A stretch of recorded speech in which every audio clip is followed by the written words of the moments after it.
Team 1. Breach, breach, breach.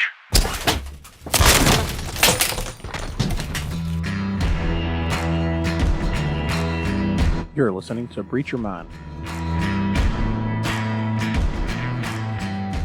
Hey guys, welcome back to the show. I appreciate you guys all being here. I don't know if you can tell from the camera or not, but got a little more facial hair than normal. I'm actually a little proud of it. A little more gray showing.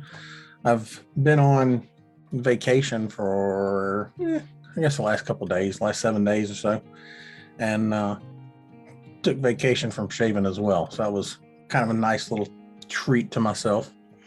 And I guess since today, this evening is the last day of my vacation and I, go back to work, get back to the normal life tomorrow. It's only fitting that we kind of jump into this now. So the last show, you guys may remember that we wound up discussing traumatic grief. I kind of give you some examples from my life and what I went through, and we talked about that a little bit. Well, after the show went live, I had someone reach out to me and they wanted to discuss depression derived from grief. So I told them we could, I promised this person that we would still talk face to face, but it kind of felt like this was something that was worth sharing as well here.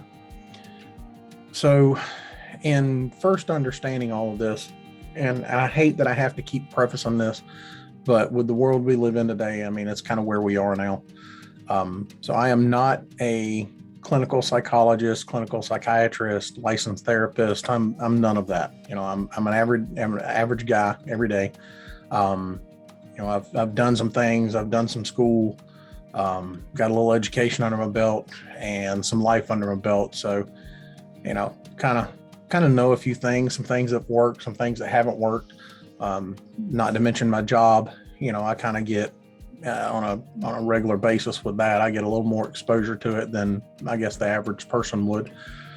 So that's where all of my knowledge comes from. Yes, I do have a little bit of education in it, but it's more experience and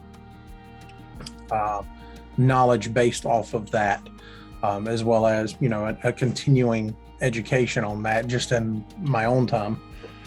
Excuse me.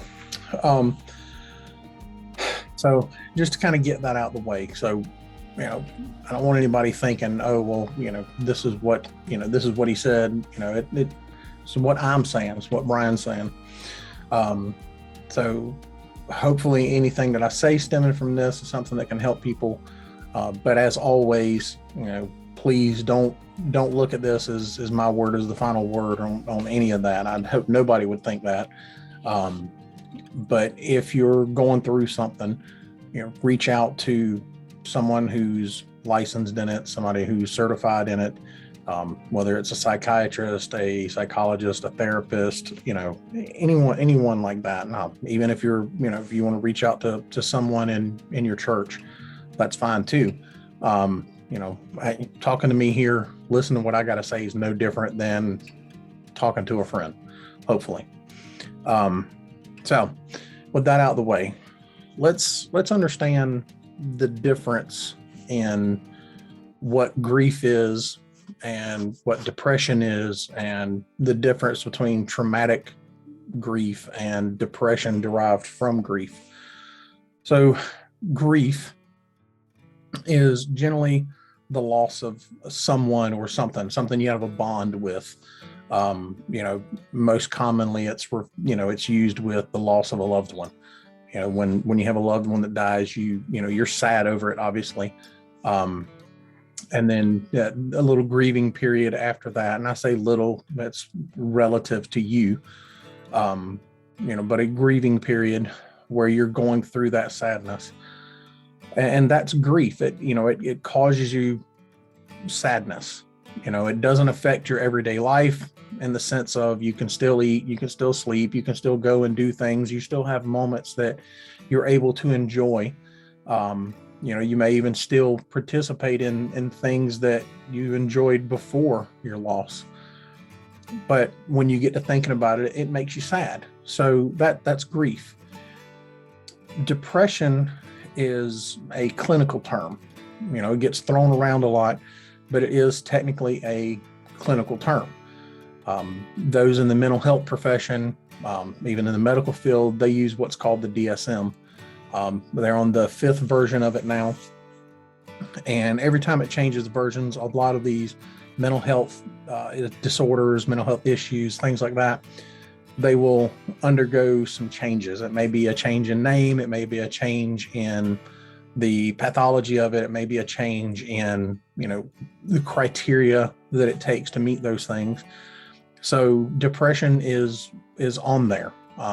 We use depression to kind of lump all of the different depressive disorders into one, as far as what I'm speaking of. But I believe in what the individual was talking to me about falls more in the category of major depressive disorder, I think is what it's called. So depression is clinical. In order for you to truly be depressed, you need a diagnosis for it. And you can only get that through someone who's, certified, licensed, whatever, to do that. And in order for you to meet the criteria to be clinically depressed, there's, several different criteria you have to present, so many out of the entire list that you have to present in order to clinically qualify to be depressed, or to be suffering from a depressive disorder. But the big distinction between depression and grief, or depression and sadness, is the longevity of it, the longevity and the effect that it has on your everyday life. Depressive disorders, I believe, if I remember correctly, the criteria that make up the depressive disorder have to be present for, I believe, a minimum of 2 weeks. And in that, there's loss of appetite, loss of sleep, or sleep disturbances, loss of, interest in things that once did interest you. You're not able to get, joy out of anything or happiness out of anything. There's a lot that goes along with it. Depression can also include sadness. So yes, sadness can be an effect of, or a symptom of depression. But that being said, depression is not necessarily, just sadness. Just because you're sad doesn't mean you're depressed. But if you are sad, you could be depressed. So it's kind of flip-floppy back and forth, but there is a big distinction between the two. So, kind of keep that in mind as we move along talking about this, and in your own thinking about what you may be going through, or what a friend or family member may be going through, or a coworker. Is it something that's, momentary? Is it something that's sadness or grief, or, maybe it's actually clinical depression? There's plenty of people with clinical depression that walk around every day and, they've got no diagnosis of it and they're just trying to do life. Some manage it and come through, some don't, not without help. And typically everybody at some point is going to experience sadness. You're going to experience grief. I wish that weren't the case. In my personal situation, one I'll share here on this show. I was actually, I ain't gonna say glad, but I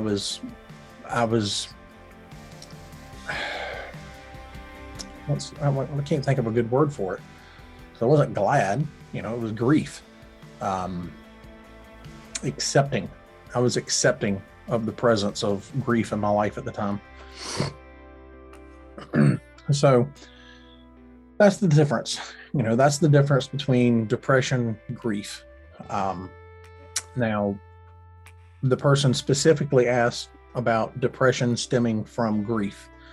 Like we said, grief comes from typically the loss of something that you had a bond with.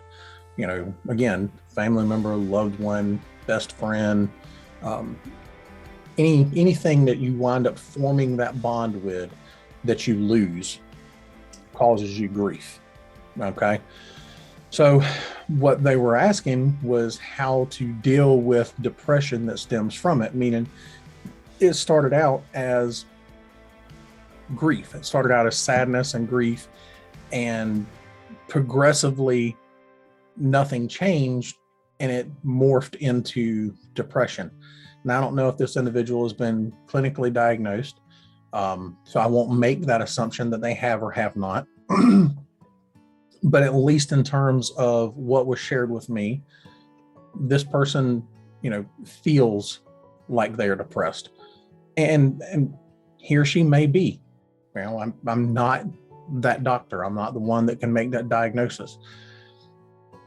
But they believe that they are depressed, and they believe they're depressed stemming from my assumption, a event in their life that caused them grief. Okay. The problem when you have something like that is it means that you never pulled out of it. Okay. They were in this downward spiral and just never were able to pull themselves out of it. Something in life prevented them from being able to get back to normal, or the new normal, as I said in the last show.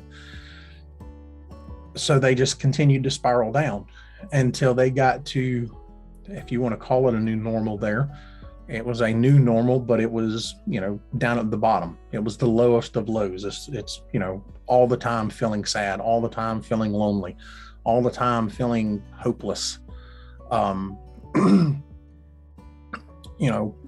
Was it this person's resiliency that prevented them from being able to do it? Were there other outside factors that caused them to not do it, or not pull out of it?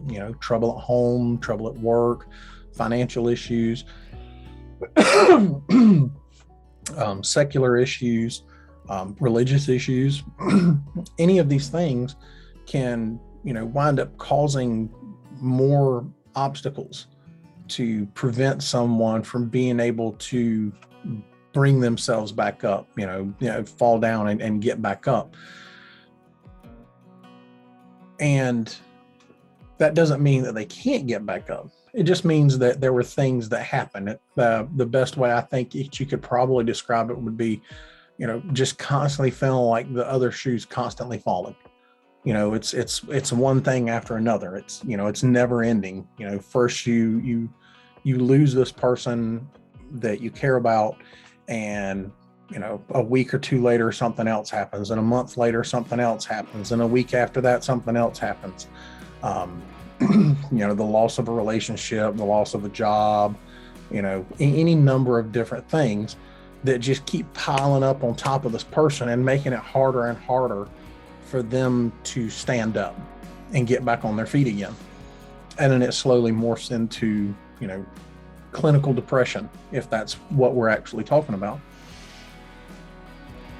So the best example I can give, obviously, the last show we talked about traumatic grief and what I went through with the loss of my mom. It was traumatic to me. It was grief. To me, when I was preparing for this show, I went and looked at the diagnostic criteria for major depressive disorder. I think I probably fit into it. But that's about as good as looking up your symptoms online, on WebMD and Googling your symptoms. And next thing you know, your cough is turned into lung cancer, and what it is honestly just a chest cold. So it really doesn't mean a whole lot that I read it and believe I fell into that category. But the doctor I saw didn't believe that I was depressed, just believed I was grieving. And I am more inclined to believe the doctor was right because, like I said in that last show, once I got some medication to help me sleep, I was actually able to start grieving properly and managing my feelings and my emotions.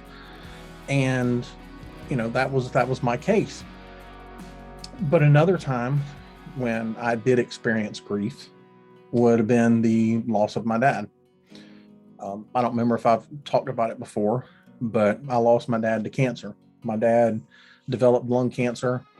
They saw a spot on his lung, decided not to do anything about it at the time. I have my own theories on why, but they decided not to do anything about it at the time. They weren't sure if it was scar tissue from him being an iron worker and being around all of that stuff, or what it was. So they decided to watch it. And 2 years after that, they noticed that, this spot was growing, and they decided to do a biopsy on it. And turns out it was lung cancer. And of course, my dad fought it. I believe I told y'all last show, my dad promised me he was going to do everything he could to fight it. And he did. He went through chemo and radiation, and I watched him dwindle away from the man that I grew up knowing to this, small, frail individual that was still fighting. And for the most part, he was still had the same mind. But slowly it just got to the point where Daddy was losing the battle. The cancer was spreading too fast. They weren't able to get it all, and all the treatments were just killing him. He was fighting it as hard as he could. We were doing everything we could to fight off all the symptoms from the radiation and the chemo, but it was a lot. It was a lot on him, and it was tough to watch him go through it. So when Daddy made the decision that he was done treating it with radiation and chemo, he wasn't done fighting. He was just done treating it with those things. And the only reason I put it that way is because that's when we started looking into herbal medicine and all kind of different things. And I don't know which ones he tried and didn't try or whatever. But he still fought the best he could. Obviously none of them worked, and cancer wound up taking him. But before it did, he wound up going into hospice, and they tried to do hospice at home, but it progressed so fast that, it wound up being safer for him being in the actual facility. Which, if you've never been to a hospice facility, those people have hearts of gold. I don't know how they can do that job day in and day out. People say that the job that me and my brothers and sisters that we all do is a tough one, and they don't know how that could be done. Working at hospice, man, that's you're working at a place where more likely than not that is those individuals' last days. You go in, you develop a friendly relationship with them, knowing ahead of time that they are going to die, and you see it time and time and time and time again. It doesn't matter how many deceased bodies I've seen, how many families I've seen grieving over the loss of a loved one. There's a part of me that feels that, but that's not my entire job. And that's what these individuals at these hospice centers do day in, day out, constantly. So those people have hearts of gold in order to be able to do that. Moving back, sorry. So Daddy, we wound up arranging for Daddy. Well, my family wound up arranging for Daddy to be in a hospice facility, and we were able to go up and visit and everything like that. But in my visits with him, you could see that it was taking more and more. I honestly believe that it progressed up into his brain just because of his loss of motor functions, his loss of speech and things of that nature. It just started affecting all of those things, which to me says that it got into his brain. And then right there at the end, I wound up taking some time off of work, and pretty much me and some family members wound up basically living in Daddy's room with him. I don't remember how long, I kind of lost track of the days, but we lived in his hospital room with him. We slept there on chairs and on the floor, and we rotated out getting showers, or going home and getting showers and coming right back, or going and getting food. And the folks at the hospice center were 100% accommodating with us. They allowed us to do that. I don't know if that's allowed everywhere, but with ours, they did. And I got to be with my daddy the the moment he left. The night before he passed, he was actually having, some difficulty breathing. It was getting more and more obvious that, it was going to be any time then. And I remember the night before he passed, I pulled a chair up next to his bed. They had raised the back of the bed up. And so he was in a, pretty good upright position to help him breathe. And I sat there in a chair, just a regular chair with another chair at the end of my feet propped up. And I was holding my daddy's hand. And before I closed my eyes and we turned all the lights off and everything and left the TV on, I remember telling my daddy I loved him. And I went to sleep holding my daddy's hand. The next morning I woke up still holding my daddy's hand, but my daddy, at least in my opinion, my daddy wasn't there anymore. His body was still functioning as far as, his heart was still beating, he was still breathing.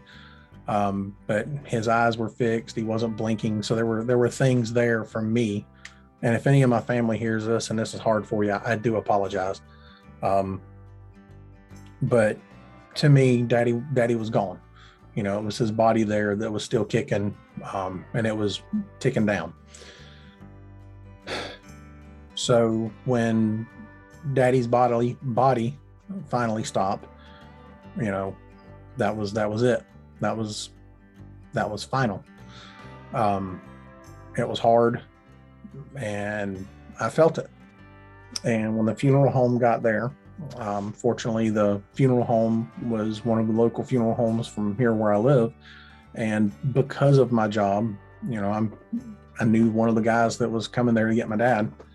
And he even asked me, he said, "Brian, you want to step out while we do what we got to do?" And I told him, I said, "No. I've done this, I don't know how many times for strangers and for individuals that I don't know. I'll be damned if I'm not going to do it for my own daddy." And it was nothing grotesque or horrible, but, obviously we had to get daddy onto the gurney and cover him and get him off into the hearse.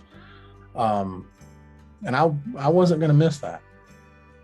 I'd helped, I don't know how many people, do that with their loved ones, because of my job. There was no way I was not going to do the same thing for my own daddy, because I'm not going to do for somebody that I won't do for my own family.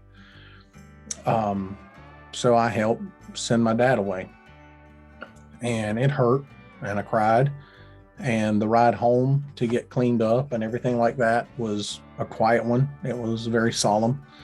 As a family, we'd all talked about going back to my dad's house and celebrating my dad. And that's what we did.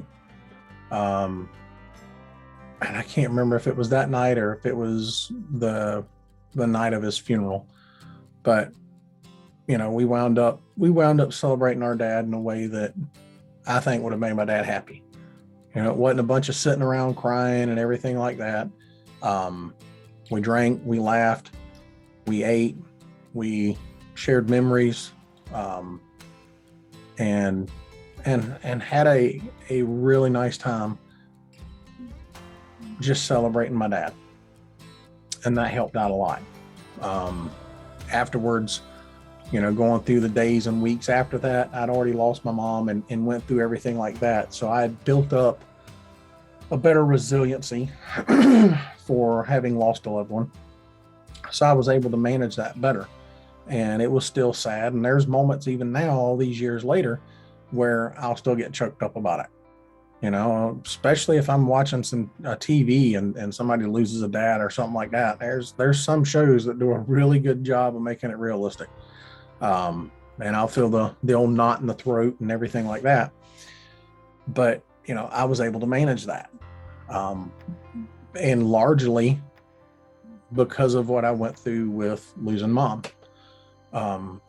Mama's death was traumatic, and I learned a lot from it. And just like with mama, my family and my friends were a huge support structure for me when it came to daddy. And, because that was there, I was able to grieve and move forward with it. But there are those circumstances where, such as back with my mom, that it wasn't that easy. Just like the person that asked for this follow-up, I would imagine, having not heard the full story and not been able to ask all the questions I feel would be necessary to kind of help them, I would think that it was something along those lines, that there was a loss that caused them grief, and for one reason or another, things kept piling on them, and they weren't able to get back from that.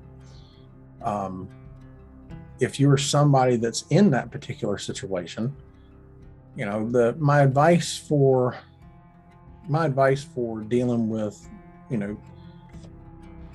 depression from grief, deriving from grief, is not a whole lot different than with traumatic grief. The first thing is to just give yourself a break. Understand that it's okay that you're upset about whatever's caused you to grieve, whatever you've lost. It's okay. Okay. It's all right. Everyone experiences it at some point. Once you realize that, you've got to start sorting through the different things that have caused you not to move past that. Not knowing what those circumstances are in regards to this particular person, there's reasons why we aren't able to recover from grief, and that it may turn into, a clinically diagnosable depression. We've got to work through it. Obviously, in my opinion, if you believe you are, clinically depressed, then you need to talk to somebody. Obviously, I would say talk to family and friends, but in my opinion, you need an unbiased third party, somebody that's going to be able to hear what you're listening or hear what you're saying, listen to you, and then when you're ready, be able to help you start going through whatever steps need to be gone through to manage your depression. They're the ones that are going to be able, if you need medication, to help you with the medication. We do have people in this world that believe that medication is the solution for depression and for a lot of psychological disorders or issues. I am not one of those people. I believe that if you are clinically depressed, then you need to be possibly on some medication, not 100% all the time, but you possibly need to be on medication. But the biggest thing from it is you need some therapy. You need to be able to talk it out. You need to be able to talk through these events in your life that have caused you to not have the resiliency to be able to deal with it.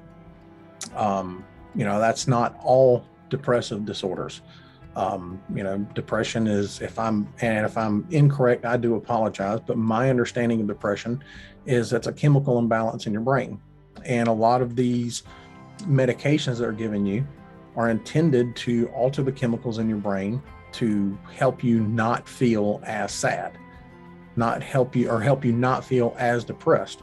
But you still got to have those building blocks, those techniques and things that you do that help you continue to climb up that ladder. The medication helps you from stepping off the bottom rung, but it's the coping mechanisms and everything else that you're going to learn in therapy that's going to help you climb back up that ladder and stay up there. There may come a time where you're able to come off medications. You may be one of those individuals where you don't need medication. Just the therapy alone is what it takes. So if you think that you are clinically depressed, then my opinion is to get into some counseling. Okay. We talked about it last show. We've got to get rid of the stigma that follows this stuff. Anybody that walks around and says that, they never grieve and there's nobody that they lose in their life that causes them sadness, I find that hard to believe.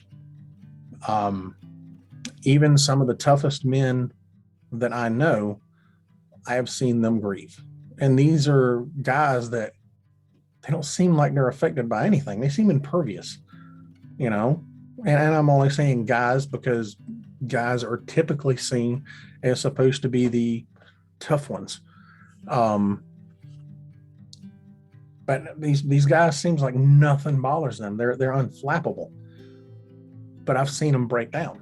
You know, it's not the same thing that may break us down or break me down or someone else, but I've seen it break them down. So I find it hard to believe anybody that says, "Oh, there's nothing that affects me. I don't go through sadness and grief." Maybe you haven't yet, but chances are you're about 99.9% certain you're going to at some point in your life. You're going to lose something that means something to you. I guess the exception to the rule would be those individuals that, never form that emotional bond with somebody. Those individuals actually have a psychological diagnosis of their own, but they never are able to form that bond, an emotional bond with somebody.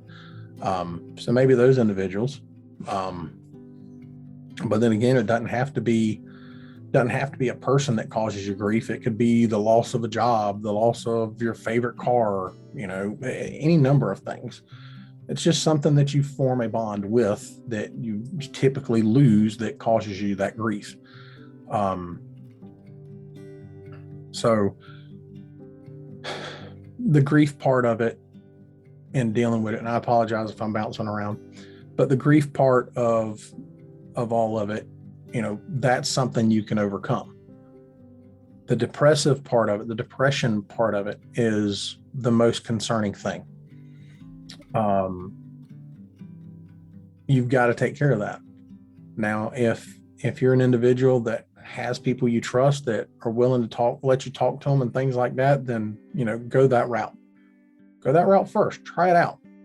If it's not helping, go to a professional.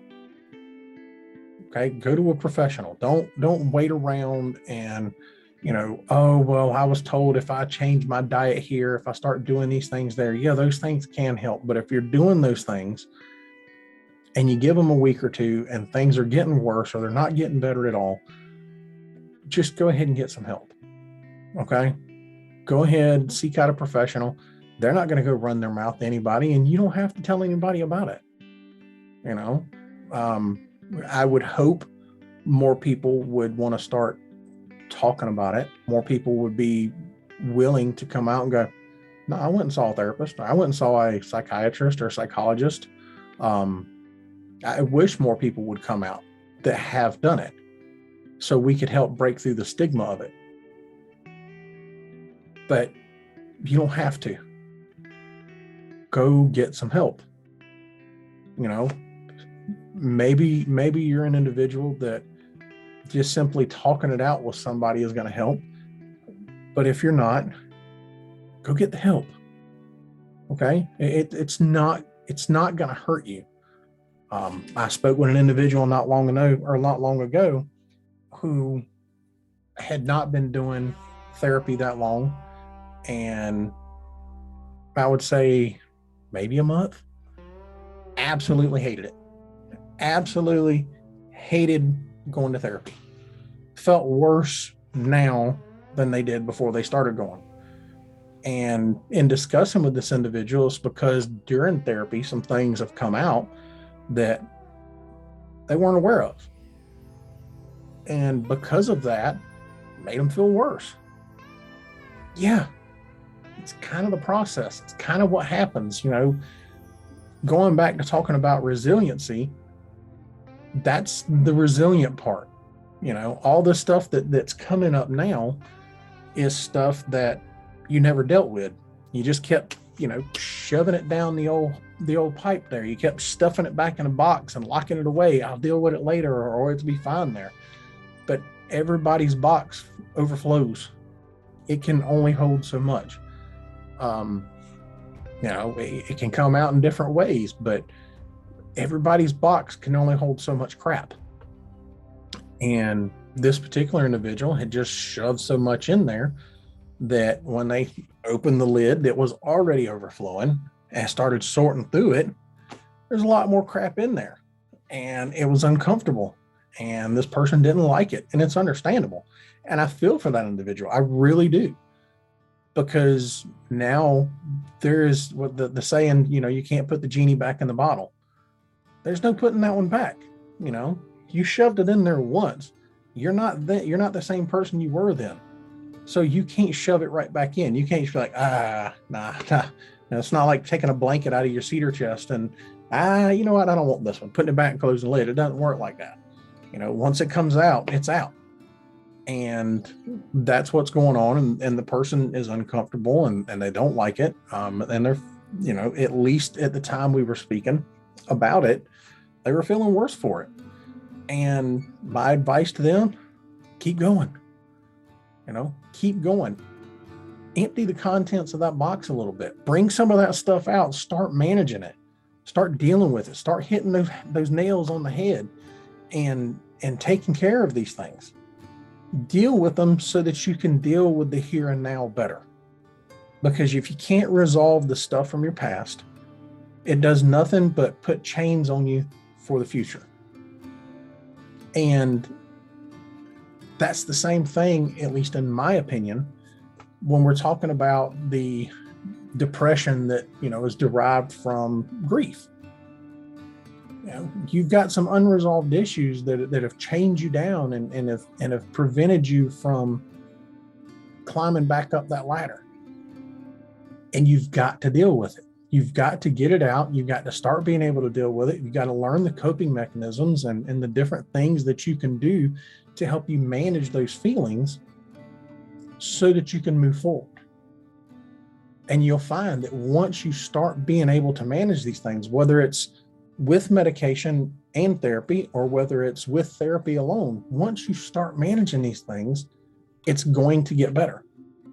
It's going to get better. It's going to get easier to manage. And you're going to find out that you start enjoying your life a whole lot more. There's far too many people in this country, and I say this country because I'm here in the U.S., but there's far too many people in this country, and I presume the world, that are walking around hating their lives. Absolutely hating their lives, thinking they've got the worst life on the face of the planet. Some actually do, but I would venture to say the vast majority of people in, at least in our society here in the U.S., the vast majority of those people, they're not living horrible lives. They just have horrible feelings. And because they can't manage those emotions, they can't manage those feelings, it makes it seem like the world is just horrible. Now, don't get me wrong, there's some crappy things going on in the world right now. And all you got to do is look at social media or TV or anything like that. And good Lord, it seems like the whole world's turned upside down at times. But individually, when you pull away from that stuff, individually, our lives are not that bad. I'm subject to it as well. That's why I try to really pay attention how much I allow myself to get involved in social media, other than obviously with the show and a couple other things. But for personal stuff, I really try to back away from a lot of that stuff. I even quit watching local news now. I kind of keep my ear out for it a little bit, but I even quit watching local news anymore. Because there's so much crap that goes through that it makes me feel like this place is crap, man. And it's really not. When I stop and pull my head out of the social media sand and look around at the place where I live and the people that I interact with, the ones I'm going to restaurants and I'm around, I'm seeing at the gas stations or at the grocery store, it's really not that bad. The picture that's being painted is not the one I actually see. And that's helpful, But it's because I've found ways to manage these emotions, these feelings. I've found ways to manage them. And that's what you've got to do as well. You've got to find a way to start dealing with whatever issues have caused you your grief, whatever issues caused you not to be able to pull up from that grief, because it's not just the grief. It's not just the grief that's holding you down. There's something else there. There's more than that there that's holding you down. Something has prevented you from having the resiliency to bounce back from grief and starting a new normal. And you've got to find a way to figure out what that issue or those issues are and start managing them. You know, if it's something that happened when you were a child and say it continues on now as an adult, if it's an individual that's doing this, maybe it's time to cut bait on that. If you can't have a conversation or conversations with this individual and, you know, start resolving some of this, maybe it's time to cut bait. You know, maybe you don't need that person in your life if they're the ones causing you to feel this way. You know, maybe it's a misunderstanding. Maybe it's just you seeing things wrong, or seeing it, I say wrong, you're seeing it through your own lens, but you can't see it from the other side. Maybe it's just a misunderstanding. Maybe the way you viewed life up to this point was through a lens that was partially covered. You know, but you're not going to know these things until you start looking, until you start digging, you start doing the work to find out what it is that's preventing you to be able to get past this. And if you can't figure it out on your own, that's when you reach out.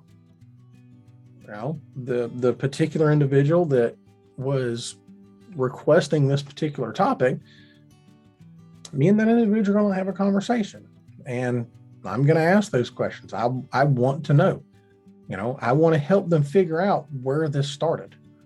Where did all this start? You know, did it start with the grief and everything pile on top of it? Or was it a bunch of crap before that, and then grief, and then a bunch of crap after that?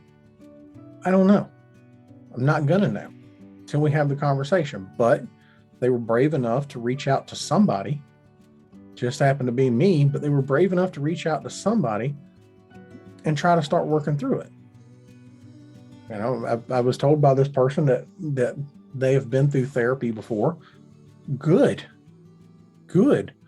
When I found that out, my response back was, good, keep going. Go back. Whatever the situation is, get back at it.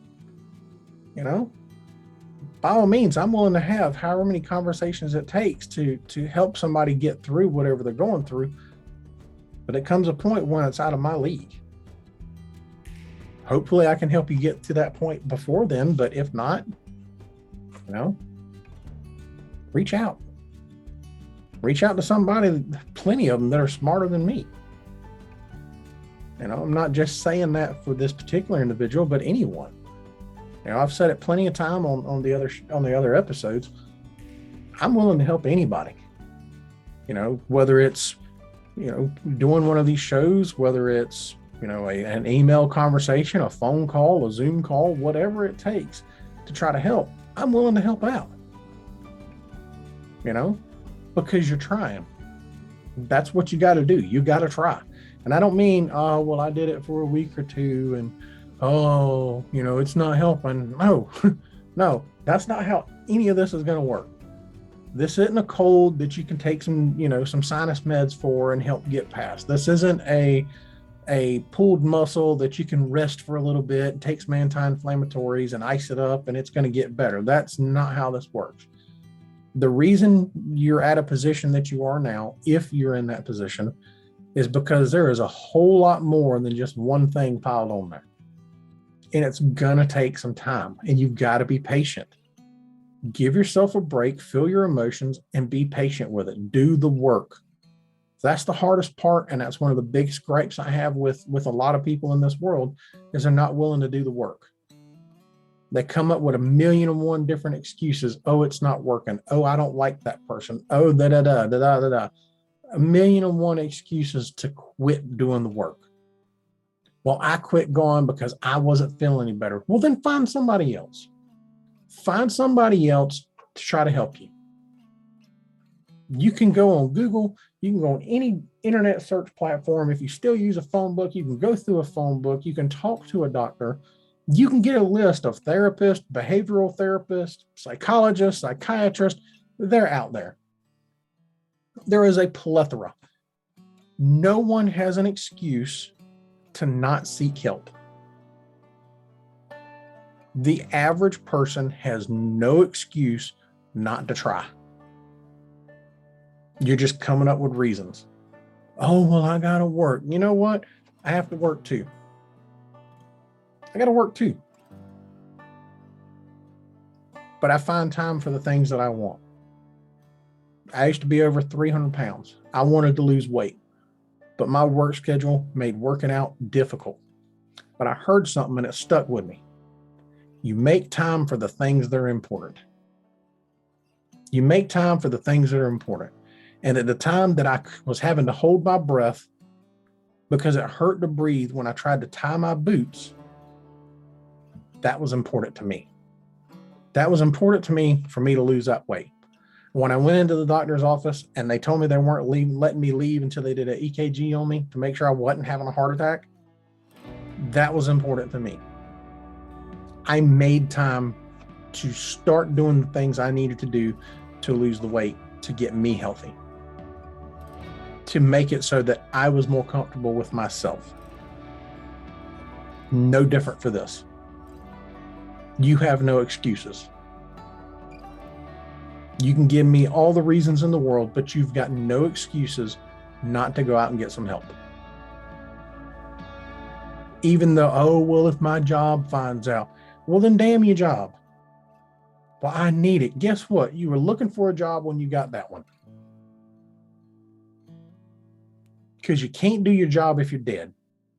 You can't do your job if you're stuck sitting at the house, not being able to get off the couch or get out of bed. So what excuse do you got? None. Well, I don't have a ride. Call one. Every excuse you're going to try to give, every reason you're going to try to give, there's a solution for. If it's important to you. If it's important. If it's important, you have no excuses. You have opportunities to overcome obstacles so that you can go achieve what you want to achieve, but you have no excuses to do it. You want to get better, then get better. That's all there is. You have to want it. You know, I've said it to plenty of people in dealing with individuals, and this comes more from personal experience than anything. Individuals who are addicts, whether it's alcohol or whatever substance, those individuals can go to, I don't care how many rehabs. I don't care what you as an individual do to help them. Until that person is ready to do it, they're never going to change.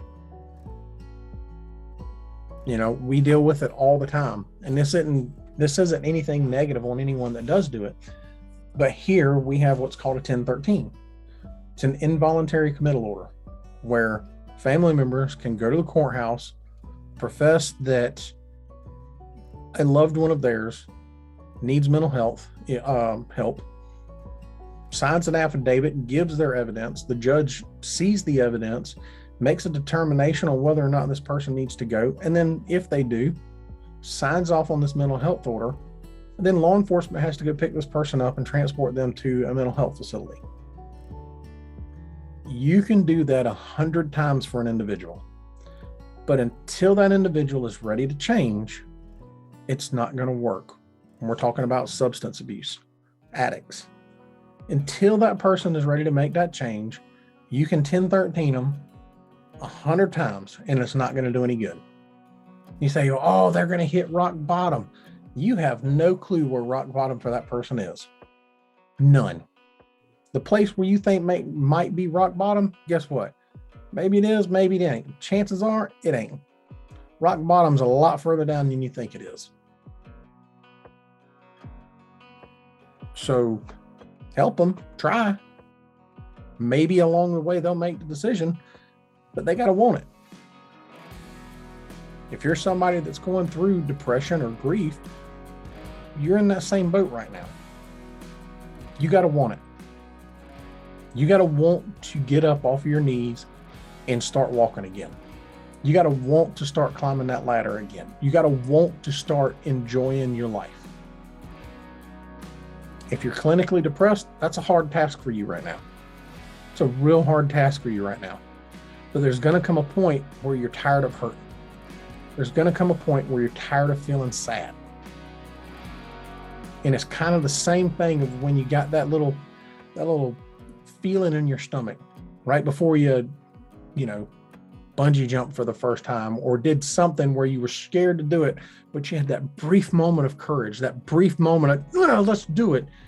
And if you don't act right that very minuscule second, it's gone.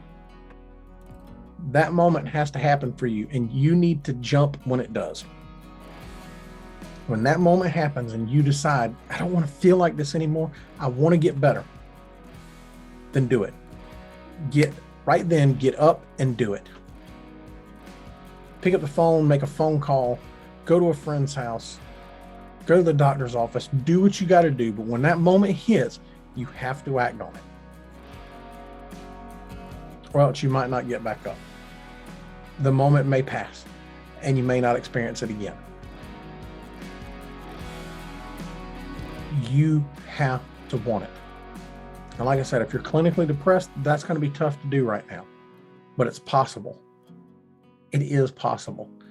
Even if it's just going on a whim to see if it helps. You go to the right person, you go to the right therapist, you go to the right psychologist or psychiatrist, you go to the right one, they're going to help you get there. You just got to be willing to try. Remember, you've got no excuse. None.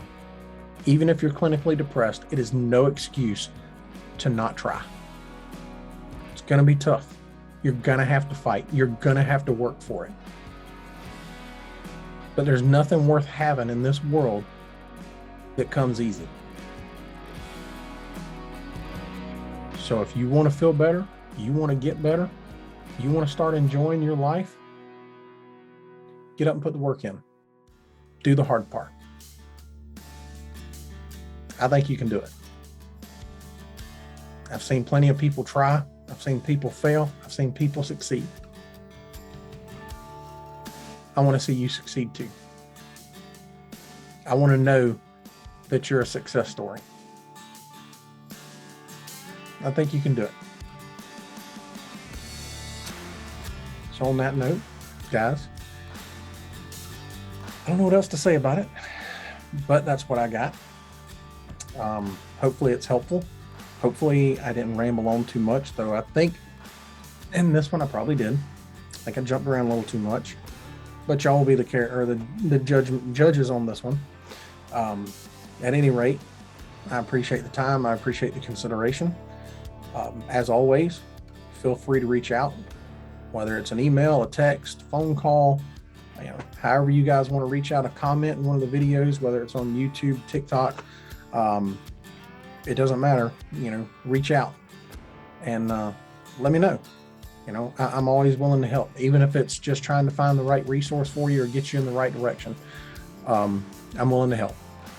So thank you for your time. Thank you for your consideration. And as always, I will catch you on the next one. Okay? Be safe, guys. Later.